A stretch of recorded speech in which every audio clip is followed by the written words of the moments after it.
home. Take me back to a day when we weren't alone. Take me back to an age when the world felt small, way back before we blew it all. Take me back to a place where I felt at home. Take me back to a day when we weren't alone. Take me back to an age when the world felt small, way back before we blew it all. Too many things going on, I can't keep track of them all. From people dropping a bomb to people putting up walls. I feel like life is on hold, perception stuck in a vault. I know that time can heal all, but how much time till we fall? It's awfully chilly outside when there's no shelter to hide. When everything is a lie, you'll find that out in some time. But when the things on your mind are all considered a crime, communication aside, we'll all just fight till we die. Is this an argument or just the start of it? Either way, I don't wanna be a part of it. Can I just get some space? I don't have the heart for this. I can't be picking up the pieces, fixing scars from this. Is this an argument or just the start of it?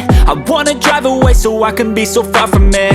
I wanna find a place where no one breaks their promises, or maybe drown myself in something that is bottomless. Take me back to a place where I felt at home. Take me back to a day when we weren't alone. Take me back to an age when the world felt small, way back before we blew it all. Take me back to a place where I felt at home. Take me back to a day when we weren't alone. Take me back to an age when the world felt small, way back before we blew it all. I know that things seem bad, but they could be much worse. There's always someone else who has a greater curse, a greater thirst, a hunger, pain, and mercy. Just find whatever you got and